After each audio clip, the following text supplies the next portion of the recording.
Shericka Jackson, Kishane Thompson, Clayton, Brian Level, they all won their respective races at the Racers Grand Prix. But are they ready? Hello everyone, thanks for tuning into another upload. If you have not already subscribed, remember to hit the subscribe button, give this video a thumbs up, and let's get straight into the details.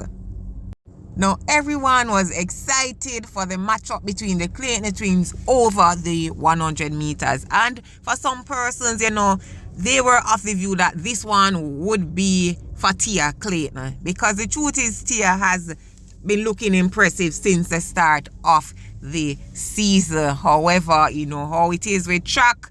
Always expect the unexpected, and so Tia Clayton appeared to have picked up an injury or felt something, and so she basically slowed down at the finish line. But Tina Clayton won the race 10.98 seconds, and a lot of persons were saying 10.98 seconds, that's not fast, especially when currently the world lead is 10 in the 10.7s, right?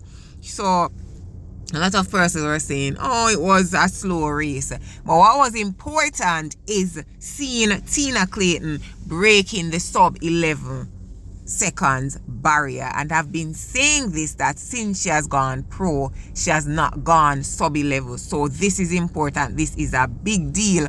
Her PB of 10.95 seconds was run as a junior. And so, if you watch my previous videos, I was saying time for Tina to break that sub 11 seconds barrier, which she did. Now, is this enough? Is this an indication that she is ready for national trials, which will be in a couple of weeks, literally?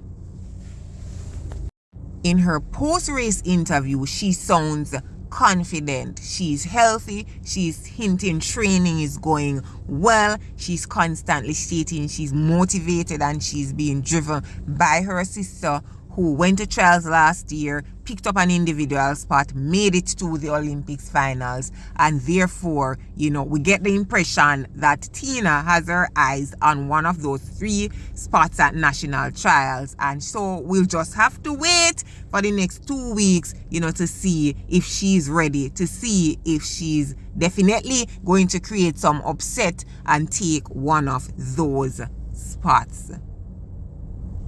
And of course, I have to take a look at the 200-meter women's results. All eyes were on Shericka Jackson because people wanted to see, where she was.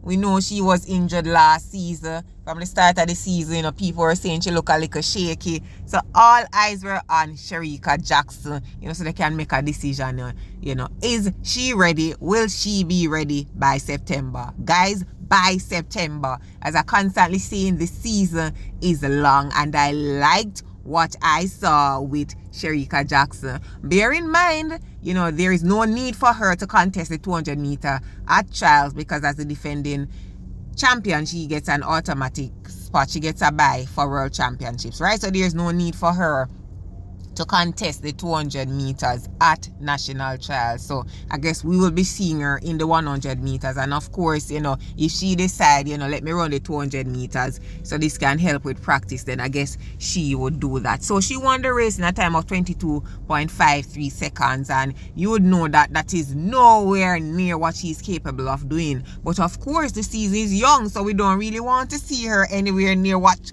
we know is possible for her. What was important is that, she went out there, she executed her race properly, and, she won the race 22.53.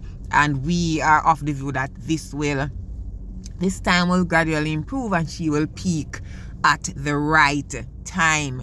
But super, super excited to see that, she was healthy. I watched her on the curve, not necessarily how we are used to her coming off the curve pouring, but I could personally see improvements in that race for Shericka Jackson, and I am just excited. Second place went to Audrey Ledoux of Canada, 22.80 seconds. Third place went to USA's Keisha Chandler, Antonique Strawn of the Bahamas, 4th place. The other Jamaicans in the race, Aliyah Baker, Naisha Berger, Jodine Williams, 5th, 6th, and 7th, respectively.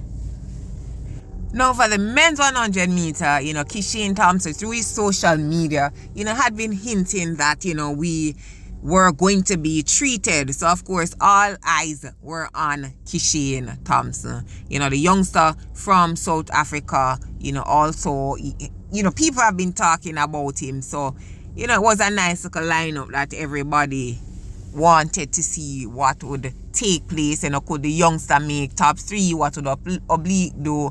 And of course, will Kishane keep up to his promise of delivering something spectacular on the track? Of course, he won the race in a time of 9.88 seconds. Were you anticipating a world lead? Maybe some persons were.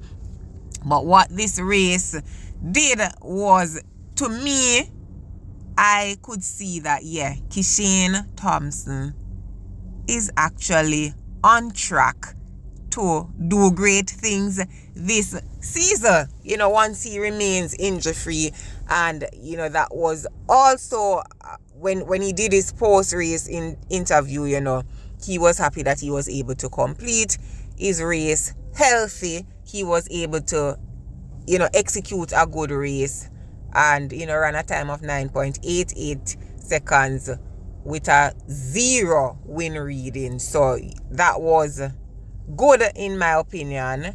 Looking on the entire race, I think, he executed a decent race. And as I said, the season is long. World Championships is September. So we're anticipating that he will peak at the right time and we'll be able to see another 9.7 this season from Kishane Thompson, possibly, in my opinion. So trials is 2 weeks from now. Once Kishane remains healthy, he will easily book his spot for World Championships. And just look on the other results. Oblique Seville came second in a time of 9.97 seconds. And we just hope that, Oblique will return to his full potential by the time September comes around.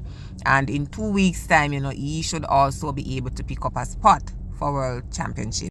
And of course, the men's 200 meters. Honestly, this is my favorite event from Racers Grand Prix. And the only thing is, maybe just wish the wind was legal. But I'm super excited for Brian Level, 19.79 seconds. And I was excited, and then my brain started thinking about Elaine Thompson here, because I remember that Brian is being coached by, Shericka Osborne, the person who was coaching Elaine, who, in my opinion, for the short stint that they were together, I saw improvements with Elaine Thompson here, and I just think that, Shericka and Elaine would have made a great team. But anyways, so 19.79 seconds, Brian, you definitely go and pick up a spot at trials, because it's June and there's time for improvements for September. And so I'm anticipating seeing Brian Level making it to the finals at World Championships if he continues on this trajectory and if he improves, as I hope he will. Now, Christopher Taylor, second place, 20.39 seconds. This is Christopher Taylor's second competitive race, since coming off a sport band. So this is actually good in my opinion. And I know in his post-race interview, he has not decided if he's going to do the 400 or the 200. But in my personal opinion, I remember I'm no analyst, I am no track and field guru, but I think Christopher should contest the 200 meter. He stands a good chance of picking up an individual spot to represent at the Olympics. If you agree with me, you can drop your comments and let me know. But that's my recap of Racers Grand Prix, or these are the events on the track that I wanted to talk about. But that's enough talking from me. Well, Uno say Kishane look ready? Shericka look like she'll be ready? You think Tina can create upset and pick up an individual spot at national trials? Brian Level definitely look like he's going to take the 200, right? You think Christopher Taylor should do the 200? Drop your comments. Again, remember to subscribe to the channel if you have not already done so. Like this video, and until my next upload, take care.